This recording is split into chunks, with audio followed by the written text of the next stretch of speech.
Last two games, and shock of all shocks, by the time I get back to casting, nobody wants to fight. So we'll see how quickly this will escalate, because it does look like we're going to have straight-up matchups in this particular one. So 1v1s across the board, as well as the duo laners going against one another. And there's actually a fair amount of kill potential in all of these lanes, which is quite nice to see, you know, especially up in that top lane. Zach, deceptively strong at these early levels. And a very nice pink ward from Darker there. Yeah, pink ward coming out from Darker, so it won't be available for later on, but that has cleared the vision. Will it be long enough? I expect to see whether Crepo is going to go back there, but that will clear the vision and maybe stop any ideas of where Diamondbox is going to be going. So that means we may see an early, potentially, gank coming out from Diamond. And it's great to see Diamondbox back on Xin Zhao. I remember when he was playing him in Season 2 when, you know, he introduced it again, you know, another jungler into the scene and raised it to popularity before moving on to some of the others. And it really suits the Gambit playstyle, just very aggressive, very in your face, and obviously very much about picking those engagements and those fights. This is the LCS, in case you forgot what you were watching, everybody. And we are now back into lane. Genja and Darker in the bottom lane. And of course, that big red LCS means it's the European LCS, not the North American, which would be blue. I don't know why either. Of course, no one knows that European color is blue. That's news for everybody. A bit of poke going back and forth here between Genja and Dark, as well as Yellow Pete and Crepo. But once Darker does get that additional level, he'll be able to sustain Genja through some of this poke. So it'll eventually work in favor of Gambit. And basically, Yellow Pete and Crepo have to play aggressive to win this lane. Well, Darian playing a little bit aggressive in that top lane, stopping Wicked picking up his blobs, but he will continue to do that one. It's going to be an interesting, definitely a slugfest, this one. I'm not too sure there's going to be too much action in this top lane. Yeah, it's definitely one of those lanes that's difficult to call because, of course, the shield from Shen will help prevent the damage from that explosive burst that the Flubber Man is putting down. But what you can notice is Darren is trying to step on those little globules. If he steps on it, it kills it in much the same way that you can kill a Zyra seedling. So you can prevent the sustain. Snoopy is being a very, very sneaky person. He's just outside vision range. So spotted. are you sure? Yeah. Just spotted. They pinged it the moment he did it. So just the max. And obviously not going to be able to set that up, but a good attempt nonetheless. Yeah, managed to try and sneak his way through, but not sneaky enough, I'm afraid. Let's have a look at the mid lane, of course. It is going to be Froggen this time on Malphite and Alex Ich on Zed. And this is pretty, I wouldn't say counter, it's kind of like a nullify. Yeah, that's exactly what the best way to think about it. The fact that Malphite's got that passive health. Take a look at this though. Froggen is a little overextended. Level 3 flash is available. Here's the knockup. They're going to go aggressive on him. He's very low on mana. They are going to get the 3 talent strike, knock him up. 3 talent strike? Yeah, 3. They get a 3 talons. That actually did happen in one of the promo videos that I think Morello put out, where Xin Zhao would land his third auto attack and spawn 3 talents. Yeah. So it is the correct spell name. Froggen walks away, does not burn his flash, does not burn his ignite, and to be honest, it was a bit uninspiring. Yeah, there wasn't a great deal that happened there, let's face it. Let's have a look back down the bottom lane, because the AD carry and support of Genja and Darker this time up against Yellow Pete and Crepo. And really, we didn't see any level 2 dives. We didn't see anyone getting that advantage at level 2. We do see, of course, all hitting level 3 now. And still nobody going for the pressure. Yellow Pete kind of being zoned out a little bit here from Genja. Genja's trying their best to hold that lane up as much as possible, but Yellow Pete should be able to pick up the CS, although he's been kept away a little bit here. Yeah, so he's being denied thanks to the sustain that Genja and Darker have. They're zoning Yellow Pete up based on the HP they risk losing. If they take these extended trades, obviously either Crepo's going to run out of mana from shielding up Ezreal, or obviously they're just going to be out-sustained. So instead, Yellow Pete and Crepo, let the wave come to them. They'll lose a couple of CS, but they'll be able to freeze it at this point and basically hold it here for the next 2 or 3 minutes and just control the tempo of the lane. It's on their terms, even though they are losing a little bit right now. As long as they make sure that siege minion does go down to Pete. Oh, I think he missed it. I think he may have missed it, but we do see yet another sneaky jungler trying to get his way in there. No red buff for Snoopy though, so he's going to be relying on landing that knockup, and you can see Genja and Darker immediately backing away.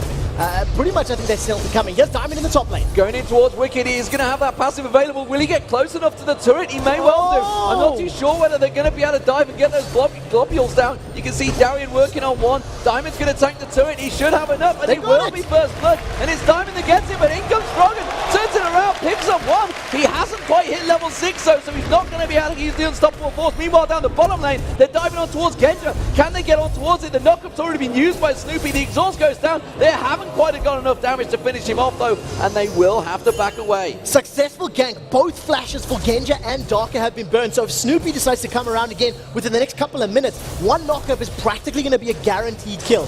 First blood was secured up in the top lane. It did go to Diamondprox's Zinzao, but luckily Froggen, being aware of the map, being aware of the pressure, he just sauntered on up there, got a ground slam down, and counted out that kill, or at least balanced it back in his favor, allowing him to even the score 1-1. And they've actually switched the lanes up as well. We do see Zach going in towards that mid lane. We'll see how long Wicked does stick around in there, and you can see he's already gone for those Sorcerer's Boots for that Rejuve bead, so trying to get that magic penetration in, so we could be seeing a very different build from Wicked here on Zach from what we normally see. And it's something that we've actually spoken to Soaz about and mentioned in previous games, saying, well, if you get ahead, you can afford to build AP, but if you don't get ahead, you kind of have to build tank. And it's a situation, we'll see how Wicked decides to play this. He's even on CS with his direct opposite number, Shen, and without his passive, he is actually in killable reach of Alexich. Absolutely, he can get popped down very quickly. No globules to help him out. Froggen does return to that mid lane though. Goes himself back, goes very tanky this time, Garen gets that chain vest along with the boots. So Alexich not really going to be looking at damaging too much, but it's the Dragon they are setting up for and starting off. The question is, will Gambit go aggressive on this one? Well, it does look like just their presence alone has forced Evil Geniuses away, and this is the earliest Dragon that we've seen today. Starting it at around 7 minutes, they put an early pink ward down, and Evil Geniuses were borrowing a page out of the Gambit playbook. This is something that we see Gambit do many times during the spring split, going for those very early Dragons. Froggen, however, is not building penetration like we were expecting. Instead, he's got chain vest as well as that cloth armor. And while they did that, they did just give Darian all the free farm at the top there, and he's pushed heavily on towards the tower. Wicked just getting back in time, but maybe he feels he hasn't lost out too much. He's only fell a couple of CS behind. Of course, he did just get taken out, and he takes the siege minion down, so not really too much of a problem. The bottom turret hasn't been really touched by Genja and Darker, but you can see they do keep shoving it up right in towards the turret. They've gone back and by, and look at it again. It's a triple Doran's Blade for Genja once again. Yeah, this is the second time that we've seen him doing this. I don't think it worked particularly well earlier in the day, and we'll see if this particular matchup is different. And I think the reason the tower is safe is because of Snoopy's presence in the bottom lane. He has attempted to gank once, and then obviously successfully ganked a second time. Right now, though, Diamondprox is just soloing their blue buff, stealing this away from Evil Geniuses. There is no vision and no reaction from them at all. Snoopy caught napping here, didn't really have the timing down, and Diamond has hit and run away with that blue buff. That is going to work pretty heavily against them, because I don't think it's not so important for Froggen to have it, but Snoopy probably would have wanted that one. Yeah, definitely. Would have played into his favor, allowed him to clear a little bit quicker. We just got a glimpse of the mid lane there, where Alex is just actually losing a fair amount of HP. He cannot trade evenly with Malphite because of the amount of armor that Malphite has, plus his passive. Anytime Alex goes into deal a little bit of damage, he's going to eat a seismic shard and a ground slam, and he's relying on that Vampiric Scepter to sustain, whereas Froggen's just going to say, well, you popped my passive, well done, that's back in a couple of seconds, let's go and trade again. Well, in terms of gold, I'm just looking towards the junglers, and you can see it's an 800 gold difference already between Diamond and Snoopy starting to build up there, despite the fact Snoopy did attempt to come in and get that gank. Of course, Diamond did pick up that kill in that top lane, which is helping him out, and the fact that he's now countering and helping out everywhere around the map is causing problems EG need to deal with. Diamond is in that bottom bush and may well try and catch out. That Chain of Corruption lands heavily on towards Pete. I think they're going to go for it. The mid lane, no, it's going to be Alex. He's getting caught out. He's going to try and pop his ultimate. It's not going to be enough. And that is going to be a very dead Alex. It's still hanging around though is Diamond. Yeah, that was the last bit of mana that Froggen had available. He just dove straight back in there, used it unstoppable up in the air. Right now though, Genja is sitting in this bottom lane. Look at Dark, he's about to hit 6. Would that be visible? Dark had just hit his heel and he went into Diamond. I'm pretty sure it would have given away his position. Yeah. If it did not reveal Diamond, you would have seen the spell effect flying into You'll see the bush. tether going towards him. Basically, they would have been aware of it. In addition to the fact that Darker was about to hit level 6, they got to be careful. He has the dive, Yellow Feet, Arcane Shift to safety, and the Chain of Corruption, and well, ultimate use, but then again, once it's flashed, it doesn't really matter. It's not going to land. They're happy to back away from this one. Wicked is continuing that farm in that top lane now against Darian. This one again is going to be a fairly passive fight. Yeah, and that's actually a great thing to point out. First of all, even though the chain you can't say it missed because it was a flash away. That was a reactionary flash from Crepo, which is particularly difficult to do at that range. But the Chain of Corruption will be available before the flash will be from Crepo. So basically they want to rinse and repeat once that spell comes back up. Talking about the top lane, and Wicked is actually losing these trades because he doesn't have HP to deal with Darien. That massive Giant's Belt advantage is playing into his favor. And until Wicked is able to actually get some additional HP, it's not really going to help him out. Snoopy, once again, trying to be a very sneaky player.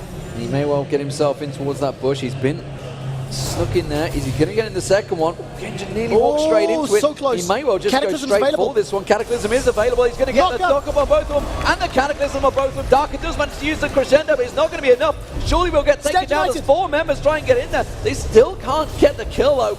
And Darien comes in to help them off and just stand united. Froggen is there. He could die for this one, you know. He's got unstoppable force. It's Darker that he maybe is thinking of targeting towards. Will they just be happy to take the turret? I'm not too sure. Meanwhile, Diamondprox in the top lane. He goes on towards Wicked, but the bottom lane, it's still going off as well. We're going to try and keep our eye on both of them. Wicked's going to get taken very, very low. You can see Darien almost down in the bottom turret as well. But would you believe everyone gets away until the unstoppable force comes in? That's going to be one down. Genja's in trouble as well. Genja's going to get taken. Can they go towards Darker? One more hit will be enough. They are going to be happy with 2 kills though. And it is Evil Geniuses. They're looking strong in this bottom lane. Such good play from Evil Geniuses to pick that up. I think in the top lane, Wicked survived the last auto attack from Diamondprox by picking up one of those globules of health from his passive. He went from 0 health to like 100 health and just survived that auto attack from Diamondprox. So great play there from Wicked, but he was forced to burn his flash, his exhaust, as well as his ultimate just to survive. And then of course all those kills in the bottom lane, but it has allowed Alex to pick up the tower in the mid lane. Yeah, turret apiece there, and the Kane, the gold, look at that. Completely even between the two, 16.4k apiece. And Wicked now returning back in that top lane. They've got that haunting guys, but it's Gambit that's starting off the dragon. And so they have got vision control right here. Pink ward in the river. There are no other wards from Evil Geniuses in or around the river. So unless they react very, very quickly, that's down. That's a free dragon for Gambit, just realizing that their opponents had backed after taking that bottom lane turret, and they managed to extend their gold lead just by a little bit right now. Speaking of gold, you can see it all on the screen there, but the items is really what we do want to see as I confuse Panky on the camera. Sunfire Cape almost completed now by Darien. He's going to start becoming a bit of a pain in that top lane. We do see Snoopy's about to pick up that red buff. Let's see whether he goes looking for those ganks. It's really Darien they might want to focus on. Stan United is down, but Diamondprox is in position and ready to help him out. There's no wards whatsoever. We do also see Froggen potentially heading north, but instead he's going to stick around that mid lane. We do have the duo lane of Crepo and Yellow Pete also in the mid lane, so they may well try and shove down that mid turret. So talking about Snoopy just really quickly, that gank in the bottom lane was really great. He had the foresight to just walk into the bush, realizing that the vision was on his side. So he snuck in, he got the knock up, and very crucially, when he locked down both Genja and Darky in the Cataclysm, a Yellow Pete actually arcane shifted away from the Crescendo, so he was not stunned up during that particular fight. So it was great positional play from all of the members of Evil Geniuses. Right now, the stack is in this top lane. You can see that Yellow Pete has moved towards the bottom lane. He may actually be picking up that blue buff for himself. And if that is the case, that's going to help him stack that tier of the Goddess all that much quicker. Yellow Pete is getting that blue buff, as you mentioned, and the mid lane was where we saw Crepo and Froggen sneaking up the river there, and actually the rest of Gambit. Froggen almost baited in there, but I don't think Alex even wanted a part of that fight, actually. He stepped away from that one straight away. I don't think Alex is anywhere near enough damage right now. Even if you comboed it with a Crescendo from Sona, he's got no armor penetration to get through the Sunfire Cape as well as the Ninja Tabi that's on the side of Froggen. So Froggen's losing in CS by about 20 at the moment, but that's not too bad because he can survive the damage that Zed, Varus, and Zin will be putting down as long as he's got some interruption to their attacks. The knockup from Zac, the knockup from Malphite, etc. It'll play into his favor. So, let's have a look across the items. Bilgewater Cutlass and Last Whisper actually went for Alexic as the first item rather than going towards that Blade of the Rune King, so felt he needed that penetration, obviously against Froggen. The fact that he had stacked up that Sunfire Cape early on. Pink's going down at the moment. You can see EG actually making a bit of a move down towards his bottom lane.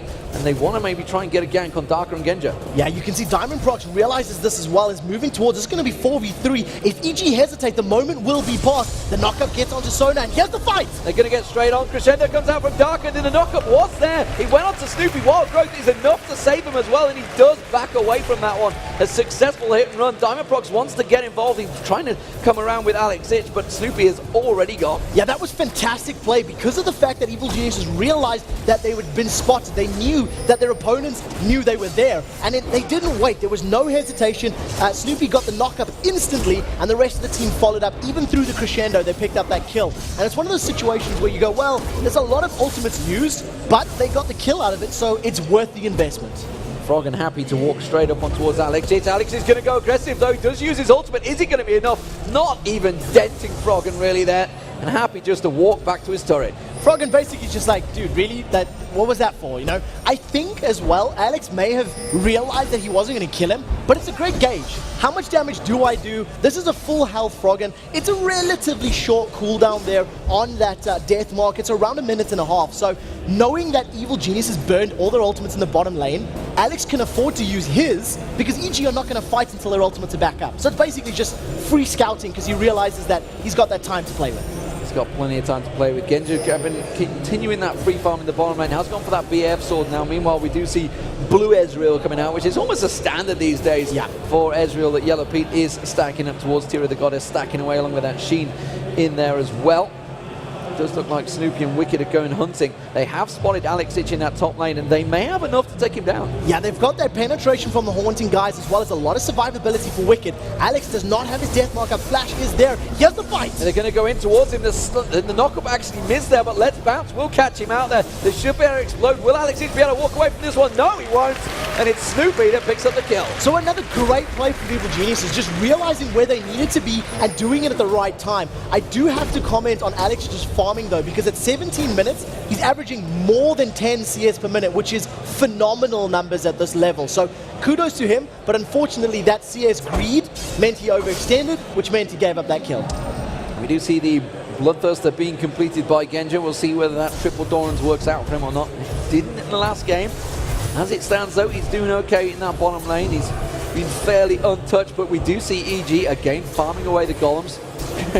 Go on, Pete. You can finish it eventually, Pete. Go on. So just stealing away the resources, denying the experience, denying the gold, and just, you know, the fact that tower's down means they can do that safely. And Snoopy again showing, you know, there have been more ganks from Snoopy in this particular game than I think he did in the entirety of the previous match that he played today. And it's great to see the focused effort right now.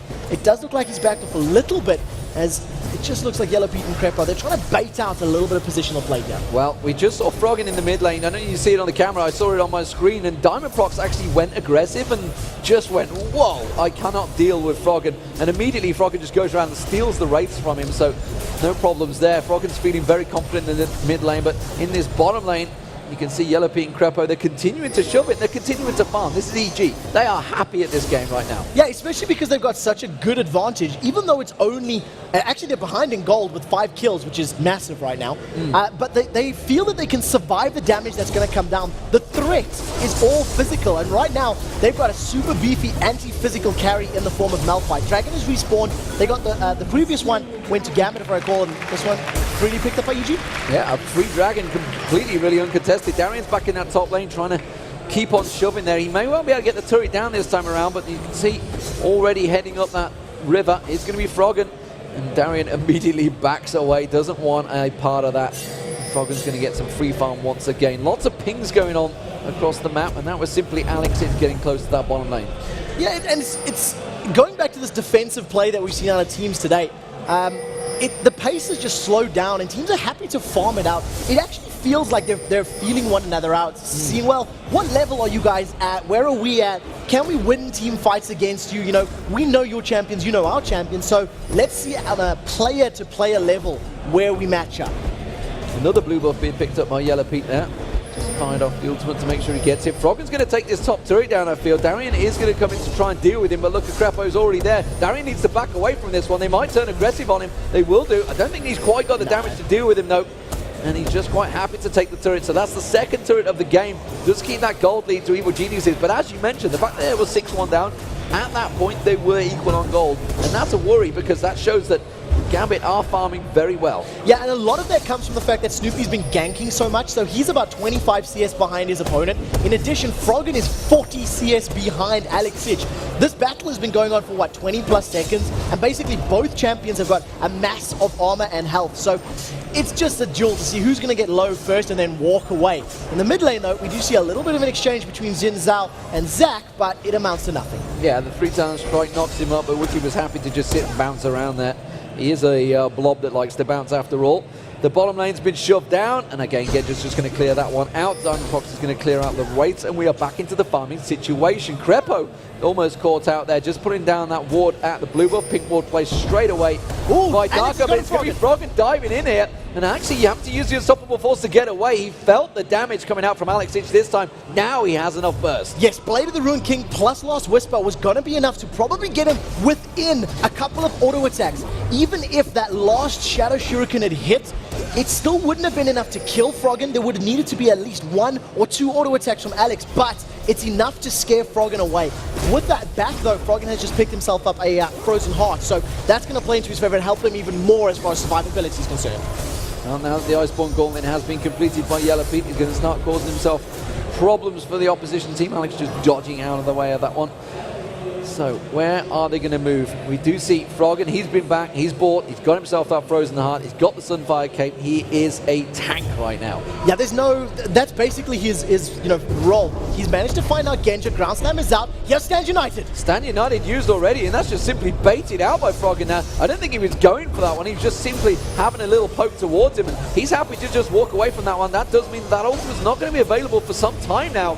And meanwhile, you do see Pete continuing to keep pressure on that mid lane. So the ranged harass that's coming down from those Iceborne Gauntlets plus that Elder Lizard is really going to help them as far as sieging is concerned, but it actually slows down the rate at which you can take towers. Because it deals that little AoE damage and hits champions, you pull turret aggro a lot easier as an Ezreal when you start hitting the tower. So Yellow Pete's going to be very, very aware of who and what is being targeted by those turrets. You see Darren back in that top lane, continuing the split push farm, but I'm not too sure how well he's going to do against the fact that Wicked and Froggen just go across and deal with him quite happily. This time it's Snoopy that's actually keeping close by. Don't think he really wants him because, yeah, as you see the ping go down, a little bit wary of what's in that tri-bush. There's nothing there. Yeah, nothing right now. Snoopy's getting close to finishing his Randu and Omen as well. So not only have, the carries of the top and the mid lane got a lot of armor, he's now going to have the ability to counteract their movement speed a lot. Right now, mid lane, does look like there's some pressure. It's going to be Froggen coming around the backside. He's already just been around the red buff area. They spotted him out, and they just immediately back away from that one. Unstoppable Force is back available, so it's just off cooldown, and he's just taking the raids. Froggen really is going where he pleases, despite the fact he's not on Mundo. He's not afraid of anything right now, and he's tanking turret shots, he's tanking, damage from champions, and it's just because of the fact that he's got so much armor right now. We'll see whether or not he wants to pick and engage down in that bottom lane, because he has managed to, dare I say, find Genja, but instead it looks like he's just going to farm out that wave, while the rest of EG are content with the siege. They're content with building up that tier of the goddess, getting Yellow Pete to the, critical blue build, I can, pentakill like double lifted all-star game, and then running away with it. We do have EG poking this mid lane while this is all happening. Froggen's down the bottom lane. He's just happily free farming along. Genja's now coming around there, but they may well try and cut him off around the back. We do see Krepo's coming around the back side. He's put that ward down. There's going to be an unstoppable force. They're diving in towards him. Stand United is not available. He does manage to get the chain of corruption off, but it's going on towards Froggen. Wild Growth goes down and immediately walks straight into Wicked, and that was a easy kill for EG. Yeah, that was just served up to Wicked. It's not over yet. He's charged up the slingshot. He's knocked up Darian. He does manage to knock him up, and that slow comes straight out from Krepo as well. And Darian forced to back away from this one. They're not going to pick up a kill, but they are going to go down towards that bottom turret. Yeah, that's definitely going to be able to secure them the turret as long as they keep playing aggressively. There is a minion wave with them. Yellow Pete is now going to be bashing away while Wicked is just zoning out Diamondprox. He is completely preventing them getting in. Darian's been hit by that slow, and Yellow Pete was thinking about picking a fight. Well, Alex did just continue to push up the mid. He had no fear that they're going to continue pushing on this one. EG are going to back off. It does mean he may get some free hits on towards that inner turret. I don't think he's going to get anywhere close to taking it down, though. And it does, of course, mean that everybody backs away, and Alex is going to run.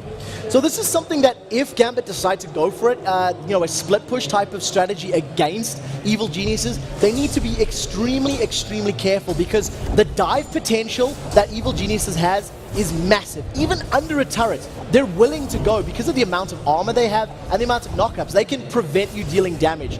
Right now, though, Gambit, they were poising themselves to, engage for this blue buff steal. Instead, think they're going to try start the dragon, and I think Evil Geniuses will want to contest this. Yeah, I'm not too sure Gambit are in a strong enough situation there. Genja's already backed away. He's just like, no, I'm not part of this fight. You are not going to take this fight at all. And EG looking like they're going to come around, and it will be a free dragon pickup, I feel here. Diamond really wants to get involved in this one, but simply put, Genja's just off getting red buff. He doesn't care. He does not want to be part of this fight. EG don't know that right now, though. In terms of the wards, they can see past the red buff, but not the red buff itself. You can see by the side, they've just realized that Genja is miles and miles away, and they've got the numbers advantage. Wicked, look for his slingshot. He may decide to charge it up and pick an engagement here. Piercing arrows out. There's the dragon. There's the dragon going down. Alex Ich was off on the tower, actually. He's going to come around the backside of him. Let's see what damage he can do. Crescendo hits 4 members. Chain of Corruption goes across. That hits everyone as well. Can they hit and run? They are going to get one down. It's going to be Snoopy. They're going in towards the passive of Wicked. Is slowly reforming. I'm not too sure if they're going to get stepped down. Alex Ich is going to go towards him. There's going to be Yellow Pete. He goes down. And there's going to be a reform. Wicked gets back together. Is it going to be enough to take down Alex Ich? He's going to be Froggen taken very, very low. Where are you going, Alex? He's got nowhere to run. He's running towards an open lane. And Wicked's going to try and charge him up. Crepo's going to head him off. He's going to go straight across. And it will be Crepo that picks up the kill. With 5 assists, that was a 3-for-1 exchange. And the style points from Snoopy. He gets the knockup, landed the Cataclysm, was stayed alive in the fight long enough to get another sliding combo out over the wall to safety. A great fight from EG, and the fact that they've built so tanky is the reason that they won it. They were able to out-survive the damage that Gambit was putting down. So, everybody goes back to buy. Let's see what they come out with. Oh, God, a Warden's Mail being picked up by Froggen. Just getting that a little bit more tanky as well. We've seen this a few times in the last few games now. Lyssandra's, or what's he called? Damn you, mind. Leandri's Torment has been so many Lysandra, it's in my head now, but it's been absolutely dominating. Interesting, Lysandra didn't get picked in this one, by the way. Wasn't even banned either, but has been very strong in the last 2 games. This time around, though, Evil Genius is looking very strong against Gambit here. 10-2 up. You can see it's just a 3,000 gold difference, so only 3-2 in turrets. Well, I'm really happy you bring up Leandri's Torment, because when you talk about it on Zac, it synergizes so well with Unstable Matter. We'll get to that in a second, as the slingshot is charged up, and he's not going to go anywhere. I thought Darker was in trouble there. He got a little bit too close, and I think Wicked would have launched himself at it. Would have been a very squishy, juicy target there. Alex is going to clear that wave, and now they're going to motor on across towards the top line turret. They've already taken the bottom and the bottom inner turret, I should say, was what I was thinking of. They didn't take the middle turret, of course. And talking about the Leandris really quickly as well, Zac's max W is Unstable Matter, will hit for 8% of a target's maximum health. Then that will begin the tick of the Leandri's Torment, which is going to be, again, percentage HP, and that's just going to drop them. Right now, though, Evil Geniuses, they've grouped up in the top lane. They're going to take that top inner turret, while the rest of Gambit are saying, well, we kind of think we maybe want this middle one. I was wondering if it was a bit of a base race starting to come out here, but they've realized that this is probably not the wise idea. It does mean that Evil Geniuses are going to take this bottom inner turret, but it does mean they've also come back around to defend it, and they've forced Gambit away. So clever play from Evil Geniuses there. I think Gambit realized they weren't really in a strong enough position, but they've still left this bottom lane open. It is only Genja there to defend it, and Snoopy and Yellow Pete do back off. Yeah, and Gambit really were undecided. You've seen them splitting up. They've split into 3 different directions. One started to recall, one started to hit the tower. They were not on the same page, and they're not making calls as a cohesive unit. Right now, Evil Geniuses have now stacked up in and around this mid lane. They're going to get some deep ward down. They got a free turret in the top inner, and they were actually looking to interrupt the recalls to maybe pick a fight in that mid lane, but it was not to be. Well, I think EG may well try and set up for a peel on Baron here, see whether they can bait anyone through. Froggen sat ready and waiting. They have a big wave at the bottom. They realize it's only a 4v5 here, and Evil Geniuses, wow, the Crescendo only hit Froggen. It does mean Diamond's in all sorts of trouble. He's not going to be able to escape this one. He will go down. That means there is no smite available. Evil Geniuses turned straight for Baron. Yeah, managed to pick off that single kill there, and just basically Gambit split. They realized that they've fallen for the face check, and Genja is just farming the bottom lane. He wasn't even there, even if they wanted him to be. So with the kill onto Diamond Prox, it's going to be a free Baron Nashor here for Evil Geniuses. Darian may try to get involved, but I think he'll just be throwing his life away. Against 5 members of EG that are this beefy and tanky, there's not much chance he was going to be able to get in there and do anything. Can't even get close, and that's the Baron picked up for Evil Geniuses. They work their position. Genja's just continuing to farm in that bottom lane. he actually gives no cares right now what his team is going through, because he's not been involved in a fight for a while, and that chain of corruption would be vital, especially the way they were all grouped up there. If he'd have been in the position, but then again, Evil Geniuses probably wouldn't have been in that position either. Yeah, basically Evil Geniuses baited Gambit into it, so even if Genja was there, it may have turned the tide. One thing I do want to point out, he's been on those triple Dorans obviously since the beginning of the game, but since about 23 minutes was when he finished his last Whisper. Now he needs to sell the Dorans to replace the item, and we'll see what he decides to actually pick up, because it has been a while, and it's a straight GA, so it's the typical Genja build, but I really don't know about the efficiency of that third Dorans. It didn't give him any sort of power play in the early levels. It didn't equate to any, overpowering ability of Yellow Pete, and it basically just resulted in a bit of lost gold. And honestly, I don't see him even close to doing the damage that Yellow Pete's got right now. That Mirror Mana has been completed. And you can see he's got the Iron Gauntlet. He's causing all sorts of problems. He's got the utility in there. He's got, of course, the armor as well. And Evil Geniuses, well, they're just continuing on. They're just shoving down towards the inner turret. Gambit are nowhere to be seen. Alex Itch was in the top lane. That's another turret for free for Evil Geniuses. Yeah, Gambit, Alex has been trying the split push thing the entirety of the game, and it has not paid dividends. It has not secured towers. The rest of Evil Geniuses, they've stacked up on this inhibitor turret. It's 31 minutes. It's 11 kills to 2, and honestly, they can siege for as long as they like. They have got so much armor. There are 2 Randuin's Omens in the side of Evil Geniuses. If they wanted to fight under Gambit's tower, they could. Something tells me some serious discussions happened with Evil Geniuses. Oh, the ultimate game, Unstoppable Force lands on 4 of them. Wildco pops them all in the air, and that is going to be Alex. He's popped from where he's standing. Didn't even get a chance to touch the ground. Darian's going to get taken down as well. There goes Darker. Diamond Prox will follow. Genja's also having to back away. That GA's just bought is absolutely worth squat, because the rest of his team have just been decimated in the mid lane. They will take the inhibitor down. They may even be able to push for the game. That was such a great initiation from Evil Geniuses. Knockup after knockup after knockup. EG managed to tower dive at 31 minutes. This is a surrender vote that's come out here. Fantastic, fantastic play from EG. They got ahead early, and they just managed to continue it throughout the entirety of that match. Very, very well played indeed. It says attempted to reconnect, but we all know here that Evil Geniuses have just won the game because they stood up. Frankly, they stood up, they were happy with it. It does mean, of course, that they have taken down Gambit, and that breaks their duck because they turned it